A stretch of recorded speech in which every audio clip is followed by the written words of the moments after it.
msikilizaji na mtazamaji ambaye unatufuatilia. Leo tuko Chunya mjini hapa katika kanisa la Moravian ushirika wa Chunya. Wengine wamezoea kuita kanisa la mawe.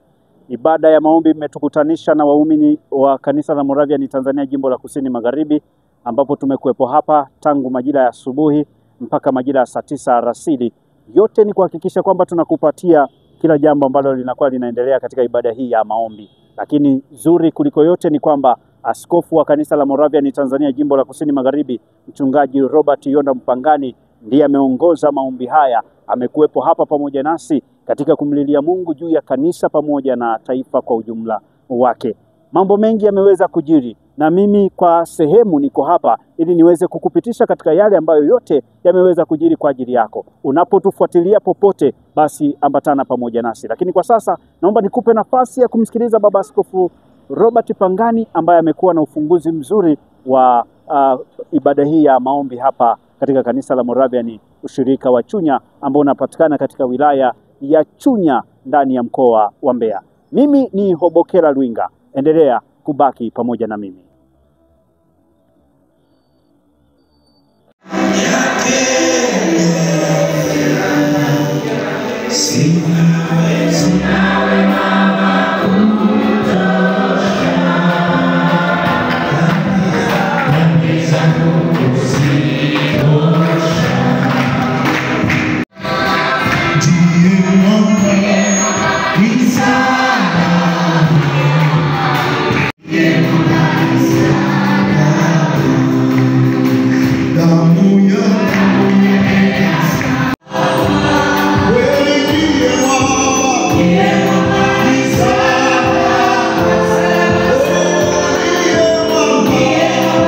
Neno kutoka katika kiongozi kalenda, maneno mawili kama ada yetu tunapokusanyika pamoja nitasoma. Neno la kwanza ni Zaburi ya 136 mstari wa 3 mpaka wa 4. Zaburi ya 136 mstari wa 3 na 4. Neno la Mungu linasema, mshukuruni Bwana wa mabwana, yeye peke yake afanyaye maajabu makuu, kwa maana fadhili zake ni za milele. Na katika Agano Jipya Matendo ya Mitume sura 8 mstari wa 6 na 8 inasema, na makutano kwa nia moja wakasikiliza maneno yale yaliyosemwa na Filipo. Walipasikia na kuziona ishara alizokuwa akizifanya, ikawa furaha kubwa katika mji ule. Haya ni maneno ambayo yanatunganisha na wenzetu na Moravian duniani. Lakini naomba sasa tusome neno ambalo linatoka katika Injili ya Luka mtakatifu sura 13 mstari wa 34 mpaka mstari wa 35. Injili kama ilivyoandikwa na Luka mtakatifu sura 13 mstari ule wa 34 mpaka 35. Mahali hapa neno la Mungu linasema, Yerusalemu, Yerusalemu, wauaye manabii na kuwapiga kwa mawe waliotumwa kwako, mara ngapi nimetaka kuwakusanya watoto wako kama vile kuku avikusanyavyo vifaranga vyake chini ya mbawa zake, wala hakutaka. Angalieni, mmeachiwa nyumba yenu, nami nawaambia hamtaniona tena kamwe, hata mtakaposema, amebarikiwa ajaye kwa jina la Bwana.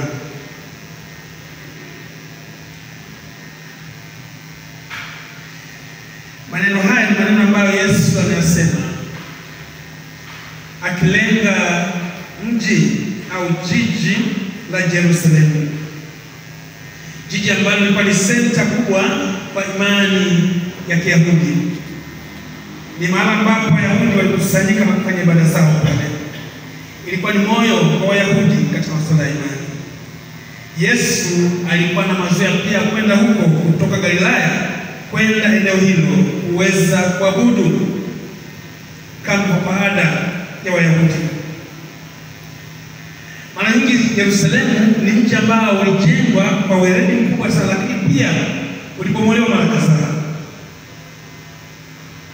Yerusalemu ilipoharibiwa, utulivu wa Wayahudi ulikosekana. Utulivu wa Wayahudi kwa sababu ilikuwa ni senta kubwa ya imani yao. Hekalu likaharibiwa, mji ukaharibiwa, mazingira yaliharibika. Yesu alipoangalia haya alilia kwa uchungu, na analia kwa uchungu alipoona picha inayokuja kwa Yerusalemu, ambayo sasa haikuwa tayari kuyasikia na kuyapokea yale ambayo Mungu aliyakusudia kwao kama watoto na kama taifa teule. Akaona picha hiyo mbele, Yesu akalia kwa uchungu sana. Lakini analia akisema haya maneno: Yerusalemu, Yerusalemu, wewe wauaye manabii na kuwapiga. Manabii waliouawa Yerusalemu wa aina gani? Ni manabii waliobeba kweli ya Mungu, ambao walisema habari zilizokusudiwa kwa nchi na kwa jiji lile. Waliuawa. Mungu akazungumza katika Agano la Kale, aliongea sana na Ezekiel, mambo mengi sana yasema, lakini katika Agano Jipya anazungumza na Yesu mwenyewe kuiaddress Yerusalemu, kuieleza Yerusalemu: umeua manabii waliobeba kweli na uponyaji wa mji wako. Yerusalemu, Yerusalemu, wauaye manabii. Yesu anania ya kwamba Yerusalemu igeuke, ipone, ikubali kweli, iache kupokea yale yalikuwa na nabii wa uongo, ibebe kweli.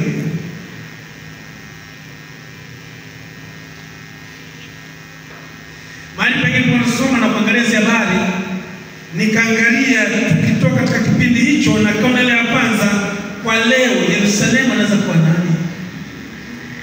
Ni sisi tunaoishi kama Kristo. Ni sisi ambao kweli tunaihubiri, tunaisikia, lakini mara nyingi tumeikataa kuipokea. Inapokuja kwetu katika jukumu la kufanya na Mungu, tunaipinga na kuipanji, japo tunaitwa kwa jina la Wakristo. Yerusalemu inaweza kuwa ni eneo ambalo limelengwa kwa kusudi fulani, lakini ndipo unapokwenda unapingwa na wabeba ujumbe wanauawa.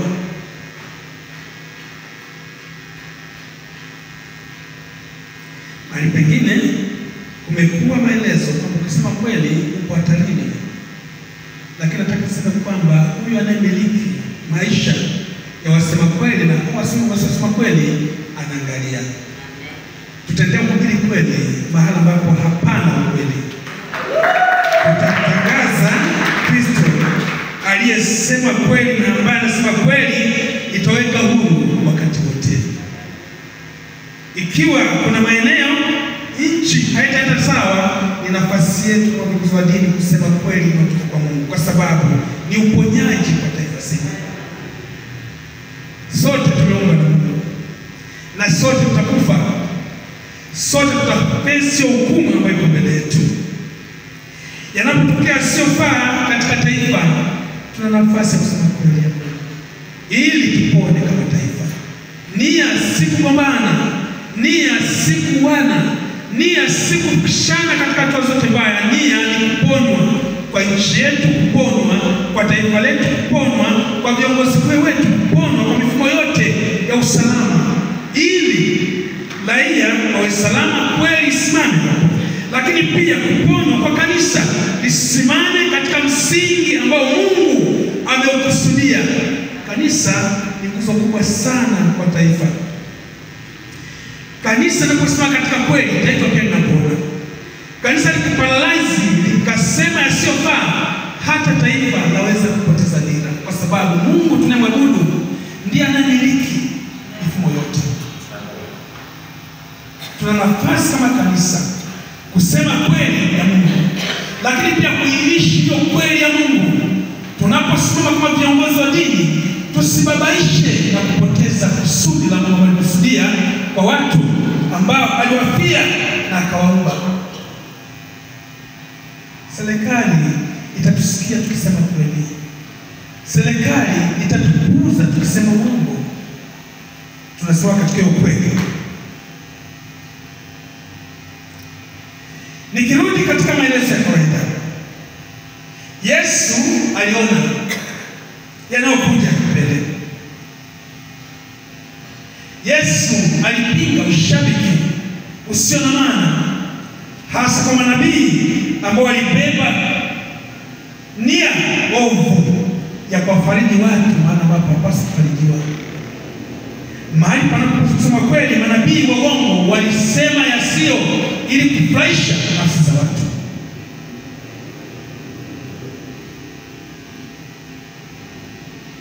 Kwa kukataa ule ukweli ambao ulikusudiwa, Yerusalemu iliangamia. Tusingependa kanisa lipoteze kusudi lake kwa njia ya kutobeba ile kweli. Tusingependa nchi iumbe kwa njia ya kupoteza ile kweli. Nchi baki katika jukumu lake. Anasema kwamba ni mara ngapi unakusanya kama vifaranga vya kuku chini ya mbao lake mmekataa. Watanzania tumegundua amani sana. Ni mara ngapi tumeambiwa amani lakini tukaikataa amani? Ni mara ngapi tumeambiwa kulinda amani katika nchi yetu tukaikataa? Mara ngapi tumepinga roho za maangamizi katika nchi yetu lakini watu kukaidi kufanya siyofaa? Tuna haki ya kuishi kama Tanzania. Tuna haki ya kutumika na kuitii katiba yetu kama Tanzania. Lakini kwa upande wa kanisa tumeambiwa mara ngapi juu ya kuishi maisha ya uchaji kama watoto wa Mungu? Mara ngapi tunaambiwa? Ni mahubiri ya kila Jumapili. Mahali pengine mioyo yetu imekuwa migumu. Yesu analia kwamba Yerusalemu, kanisa, umepoteza manabii wengi. Mara ngapi nimekuonya? Mara ngapi tumeshuhudiwa katika nafsi zetu? Anatumia lugha ya kuku. Kuku anapokusanya vifaranga vyake, ameona kitu. Aidha ameona kuna mvua inakuja, aidha ameona baridi ni kali, aidha ameona kuna usiku unaingia. Kuku ana kawaida hiyo. Kuku anapoangalia vifaranga vyake, anaangalia usalama hali zote. Hali ya hewa kubadilika, kuku anakusanya vifaranga, anaviweka pamoja tena kwa sauti ya upole, vinakuja vinakaa, anavikumbatia kuhakikisha usalama. Hali inayokuja ametambua kwamba si nzuri, itaasiri wa vifaranga. Baridi ile kali itaingia, vifaranga anakusanya na kuvitamia, vinakaa kwenye joto. Baridi ikipita, jua likitoka, anatoa mabawa, anaruhusu vifaranga vinatoka. Lakini hali ikiwa mbaya, hewa ambayo inaanza kunyesha, anavyatanyuka tayari anyeshoa yeye, aroane yeye, lakini vifaranga vya salama pale chini. Ni kawaida, ameona mbele. Lakini pia usiku ukiingia, kuku ana kawaida hiyo. Mwenyewe hayupo, anamfuga au anamwangalia, milango imefungwa, ataita, anakusanya mahali, anakaa, anatulia, yuko tayari kufurika yeye, lakini vifaranga vibaki salama. Yesu anasema mara ngapi amefanyika kinga kwetu, lakini tumekataa kusikia sauti yake. Ni mara ngapi? Ni mara ngapi? Tumeona mara nyingi sana. Mara ngapi tumeambiwa kwamba hii baridi inayokuja ni kali, itatuangamiza. Tumekataa kwa pamoja. Mvua inayokuja si nzuri, kwa mfano wa kuku anapona mvua kwamba Yesu anamati. Tumekataa kama kanisa kuona hayo na kusikia hayo. Katika nyingine, Yesu anatakaye katika zizi moja, tukumbatiwe na yeye katika zizi moja, mchungaji akiwa yeye. Atatuweka pamoja, tutapata nguvu, adui hawezi kutuingilia. Tukikaa pamoja, tukilindwa na yeye, tuko salama. Kama kuku au vifaranga wanapokuwa salama, vikiwa katika mbawa za manara, vinatulia, vina usalama wote. Ambaye yuko tayari kuumia ni mama huyu kuku. Mama kuku yuko tayari kuumia, vifaranga vinakuwa salama. Yesu yuko tayari kuumia kwa ajili yetu, lakini tumekubali kwa chini ya mbawa zake, tulindwe na yeye, tusikie sauti yake. Tumekubali. Hasha, mara nyingi tumetoka nje. Yesu anasema, Yerusalemu, kanisa, mara ngapi nimekuonya, mara ngapi nimekusanya kwamba upokee kweli. Katika Ufunuo 22:15 anaeleza pale kwamba huko nje kuna mbwa tunaotoka katika mikono ya Kristo, tukatoka nje na tukatoka zizi na fensi ya Mungu, tukatoka huko nje. Kuna mbwa, wapo mbwa mwitu, wapo wanaweza kutumaliza kutoka katika himaya ambayo tukusanya pamoja kama kanisa. Huko nje hakuko salama. Anasema mbwa mwitu anayezungumziwa hapa ni mbwa mwitu mwenye spidi kali sana katika jamii ya nyakati hizo. Nadhani hata sasa tukaona katika mbuga za wanyama. Gapo ni aina ya mbwa ambaye anaweza kwenda spidi kali sana kufukuza anachotaka kukamata. Yaani hata na spidi gani utakamatwa na mbwa. Ndio Yesu aliwatumia kueleza mfano wa jinsi ilivyo na athari kwa mtu anayetoka katika himaya ya Kristo, anayekataa kukumbatiwa na yeye, kwamba ukitoka katika mikono yake haui salama kwenda. Tumekuja hapa kwa ajili ya kuomba Mungu tuongozwe na Kristo chini ya mwongozo wa Roho Mtakatifu kama kanisa la Mungu. Tumekaa hapa kumuomba Mungu atuatanie, nguvu yake tufunike, uwezo wake utufunike, tusizurike kwa namna yote kama watu wa Mungu na kama Watanzania, kwa mifumo ya aina yote ile, tuwe salama katika ulinzi utuko kwake. Lakini tukikaidi hayo, anasema hapa kwamba nyumba yetu ni tupu, iko empty, haina ulinzi, iko peupe, tutaingiliwa. Lakini tukiomba kwa jina lake tutapona, ulinzi utarejea. Mioyo yetu ni tupu, haina ulinzi, ikiwa tutatoka katika himaya na ulinzi wa Bwana wetu Yesu Kristo. Yuko tayari kutulinda, yuko tayari kuumia kwa ajili yetu, na aliumia kwa ajili yetu. Yuko tayari kusitisha usalama, hawezi kuja kwetu ikiwa tutakuwa nje ya mifumo hiyo. Anasema amebarikiwa yeye ajaye kwa jina la Bwana. Amebarikiwa huyo ajaye kwa jina la Bwana. Tumekataa kweli, tumeua manabii, tumepinga kutoka kwake, tumekataa kushika maagizo, tumeshindwa ile amani. Yesu anasema kwa sababu ya hiyo nitatoka kwenu, angalieni mmeachwa nyumba yenu, nami nawaambia hamtaniona tena kamwe. Nitatoka kwenu hata mtakaposema amebarikiwa ajaye kwa jina la Bwana. Ni hatua kwamba hata mtakubali kutoka mioni mwenu, mtakaponikiri kwamba mimi ni Bwana mwokozi wa maisha yenu, nilikuja kwa ajili yenu. Naomba kama kanisa tuwe na muda huo wa kutafakari. Naombeni sana kwa moyo wa dhati kuelekea utafuta uso wa Mungu na si vinginevyo, ulinzi wa Mungu na si vinginevyo. Tuna mkutano wetu wa sinodi mbele ya safari, tuna uchaguzi wa nchi hii mbele yetu. Tumekusanyika hapa kuyatamka hayo, lakini pia kukomesha mauaji yanayoendelea katika taifa letu, ambayo kuna baadhi ya watu waliokataa kwa chini ya miongozo ya Mungu na kwa chini ya taratibu za nchi wakatenda yasiyofaa na kusababisha dosari fulani katika taifa letu ambalo ni taifa zuri. Kuna kundi la watu wachache wanaweza kuharibu sifa ya nchi yetu.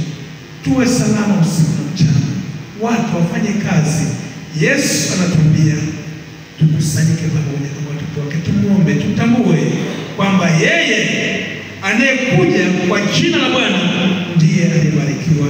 Tumsujudu, tumabudu. Sinodi yetu hatuwezi kufanikiwa ya uchaguzi mwezi wa 10 kanisa letu la Mwalimu Tanzania Jimbo la Kusini Magharibi ikiwa hatutakusanya pamoja kama watoto na kama kanisa la Mungu. Hatutaweza kamwe, hatuwezi. Tukikaa vipande hivyo hatutaweza hata kidogo, haitawezekana. Yesu anatujua, anatupenda, anaona thamani ya damu yake ya pale msalabani alipokufa kwa ajili yetu. Anatamani sio bure. Kinachotumiza ni kwamba wanadamu tumepewa hukumu. Bwana Yesu asifiwe. Kinaumiza sana, si kwa nini Mungu alitoa hili jambo. Wakati wa Agano la Kale kuna namna fulani alianza react kwa watu ambao walienda ndivyo isivyo. Lakini kuna uhuru kupitia neema ya Kristo. Kwa mtu anaweza kufanya na wazo kuyafanya na bado akaja katika madhabahu ya Mungu na akaonekana kwa sawa. Anayewajua hao ni Mungu peke yake. Sisi na kazi ya kuomba tu kwake. Naomba tumie uhuru tuliopewa na Mungu chini ya jua katika mambo yanayomtukuza Mungu. Mwandishi mmoja aliongea haya katika statement of principle of conservative Judaism. Kuna kitabu kimoja anasema haya: mateso mengi yaliyo ulimwenguni ni matokeo ya moja kwa moja ya matumizi yetu mabaya ya zawadi ya uhuru wa kuchagua tuliopewa. Mateso mengi yaliyo ulimwenguni ni matokeo ya moja kwa moja ya matumizi yetu mabaya ya zawadi ya uhuru wa kuchagua tuliopewa. Mwanadamu ameumbwa akapewa freedom ya kuchagua mema na mazuri, mema na mabaya. Lakini kinachosikitisha, watu wamechagua yale mabaya wakachagua mazuri. Na Mungu anatazama hivi kama haoni. Lakini mbele ya safari kuna hatari. Naomba tutumie uhuru tuliopewa kuweza kufanya mambo yaliyo mazuri, kuanzia katika leo ya kanisa, katika jamii zetu, katika familia zetu, hata kwa taifa zima kwa ujumla. Tumepewa uhuru wa kuabudu, basi tusifanye vibaya. Tumepewa uhuru wa kufanya mazuri, tuyafanye mazuri kwa maslahi pana ya maisha yetu wenyewe, lakini pia kwa maslahi pana ya taifa kwa ujumla. Kuna nchi hazina nafasi kama hii ya kukutana pamoja wakaabudu, hawana nafasi. Lakini tumepewa hiyo nafasi kwamba tuko huru kwa Mungu. Tunatumiaje uhuru huo? Kuhakikisha mifumo ambayo inaweza kutujenga na kutoka pamoja katika kipindi hiki. Kwa mfano, tunapoelekea sinodi yetu na tunapoelekea uchaguzi wa taifa letu. Bwana Mungu tusaidie sana. Tumepewa amani, lakini tumependa mafarakano. Yesu katika Injili ya Yohana 14:27, amani na wachieni, amani yangu na wapeni. Na anasema na watu wa yeye si kama ulimwengu unavyotoa. Ni amani zaidi, lakini tumependa mafarakano zaidi. Kwa nini? Tumepewa moja, lakini tumependa kutengana. Kwa nini? Kwa nini? Tungekuwa na hiyo umoja na misingi mizuri, kanisa lisingetosha. Tungejaa, lakini tumependa kutengana na kuachana. Yesu anataka wote tuwe pamoja. Anasema wote wawe na umoja kama yeye na Baba walikuwa na umoja. Tumepewa kukesha tukiomba, lakini tumependa kulala. Uhuru tumepewa hiyo, kesha tukiomba, lakini tumependa kulala. Tukisoma katika Mathayo 35:13, hasa basi kesheni, maana hamjui siku wala saa. Lakini tumependa kulala na kukesha, si kukaa macho usiku kucha unatafakari, no, lakini hali nzima ya maisha yako unayoishi kila kutoka leo kupitia matendo yako unayoyatenda. Je, matendo ambayo yanapa Mungu utukufu. Unapokuwa sokoni, matendo yako yanasemaje? Unapokuwa safarini, matendo yako yanasemaje? Unapokuwa ofisini kwa kuhudumia watu, wewe ni kanisani, wewe ni serikalini, huduma yako inasemaje mbele za Mungu? Hayo ni maisha ya uchaji wa kukesha. Kwa kisha popote unapokuwa unatimiza mapenzi ya Mungu. Ni ibada ya kukesha hiyo. Ndio wanaitamani sana, sema kesheni ukiomba. Tulishuhudia hapo juzi wenzetu wamekatika mara. Fikiri ambaye hapo katika ya kukesha kupitia maisha binafsi yuko wapi? Tunahimizwa sana kukesha, sio kuja kanisani kukaa masaa 12 naingia sokoni jioni mpaka saa 4 alfajiri asubuhi. Haimaanishi ndio kuna sababu ya kukaa kuomba, lakini maisha kila siku, unapoamka, unapolala, unapoamka, unapolala, yani hiyo hali ndio kukesha. Unamcha Mungu kipindi cha zote, na mahali unakosea omba toba haraka sana.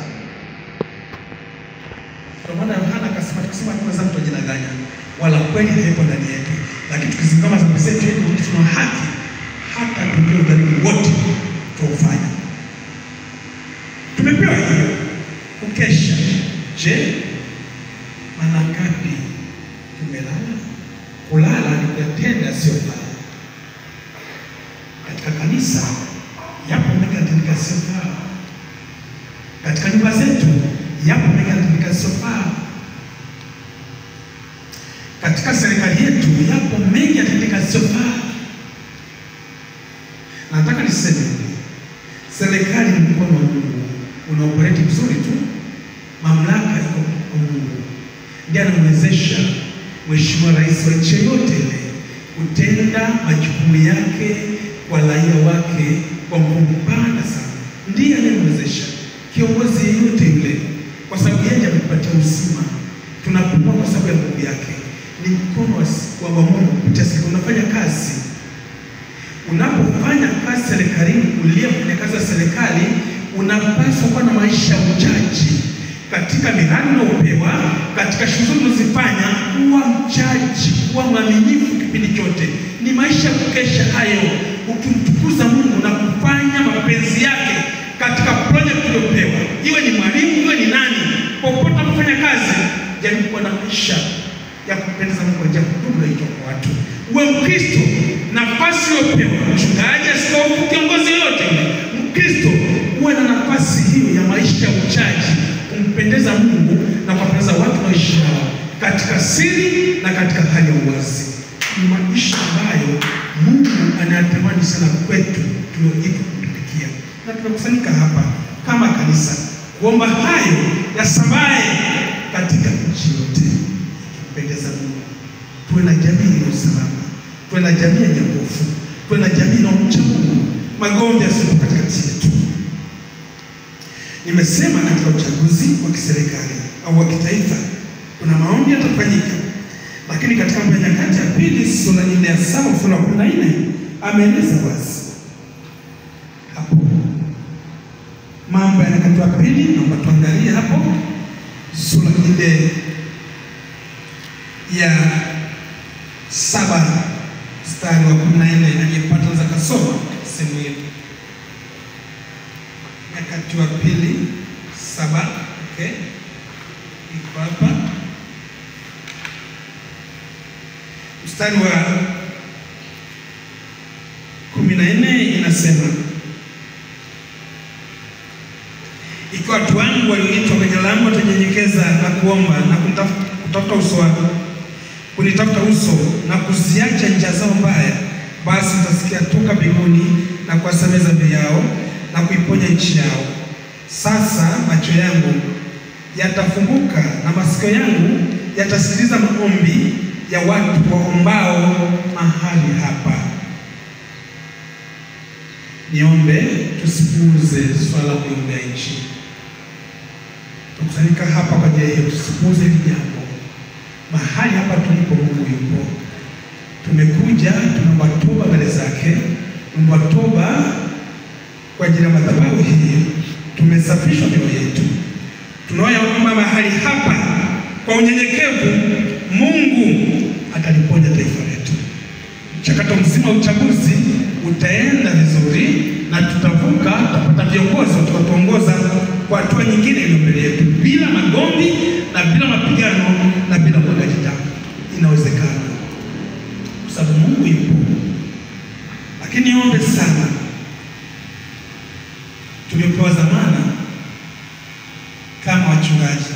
Bado narudia, nakutana hapa tuwe na kitu kimoja tu chini ya Yesu Kristo.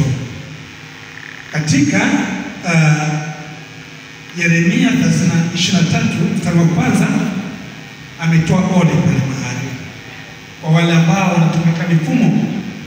Tumepewa jukumu la kuwachunga watu, wachungaji wenzangu wote, wainjilisti wenzangu wote, lakini pia mlio nafasi ya kusimamia watu.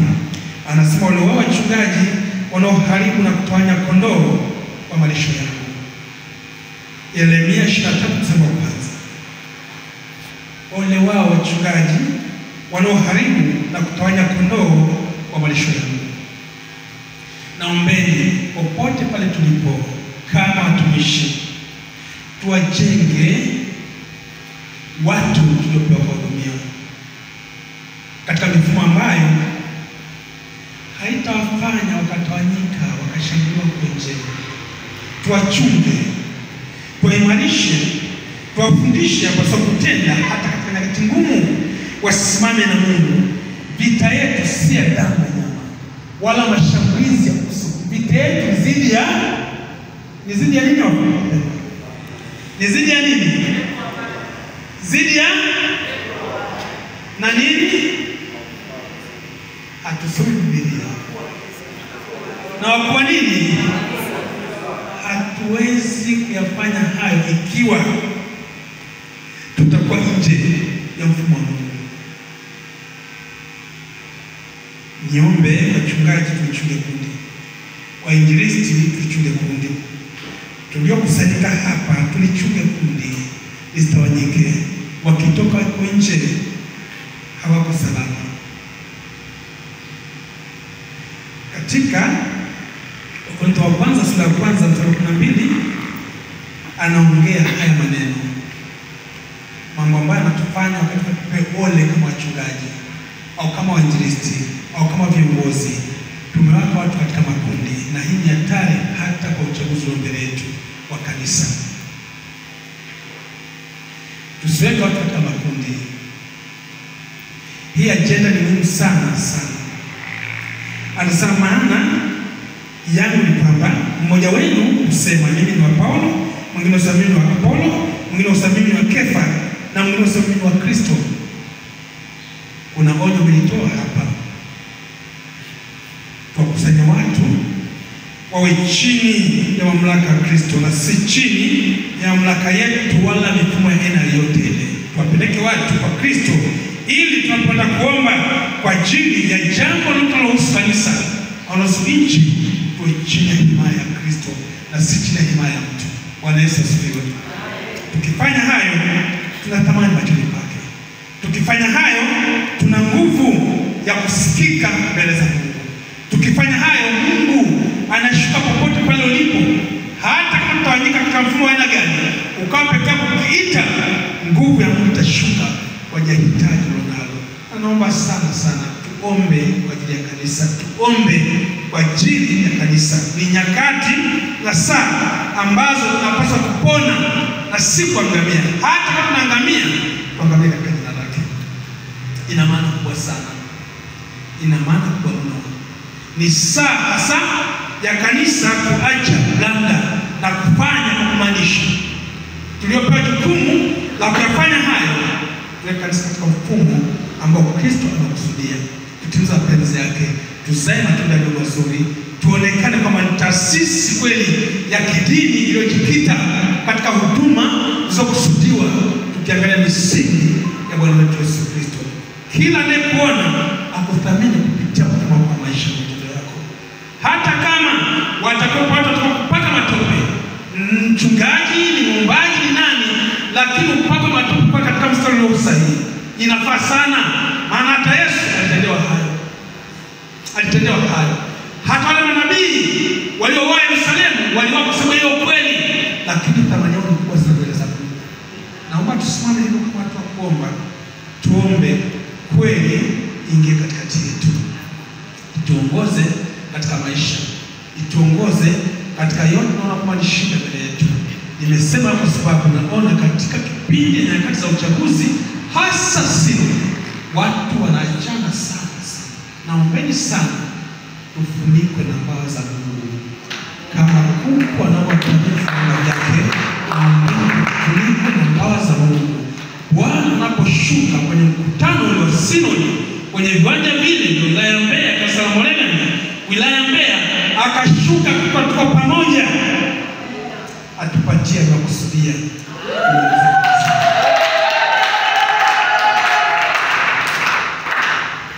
Anapotazama aione roho ya umoja ipo, aone watu waliochungwa na wachungaji vizuri, wajumba tuko shirikani wamechungwa vema na wachungaji.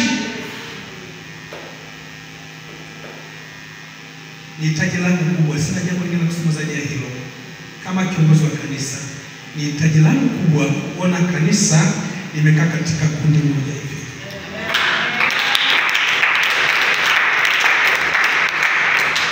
Ndio tena kusema neno yasema Yesu. Mara ngapi mmekusanya kama vifaranga chini ya mbao, lakini mmekataa? Naomba msikatae. Tuue ukabila kupitia maombi, tuue maslahi binafsi kwa watu kupitia maombi, tuue wizi wa fedha za kanisa kupitia maombi. Tufanye ambayo tunapaswa kuyafanya kulijenga kanisa. Hiyo na misingi iliyo mizuri. Hiyo na misingi iliyo mizuri. Manabii wa uongo walishabikiwa sana katika Yerusalemu, lakini kwa maslahi zao binafsi. Naomba tubebe nafasi ya Kristo, tutengeneze kitu kipya katika kanisa la Moravian. Tuwe na thamani mbele za Mungu, tuwe na thamani mbele ya serikali. Ni aibu kubwa sana taasisi ya dini inapobainika na vitu vya ajabu, haipendezi, haipendezi. Tunakosa ushuhuda.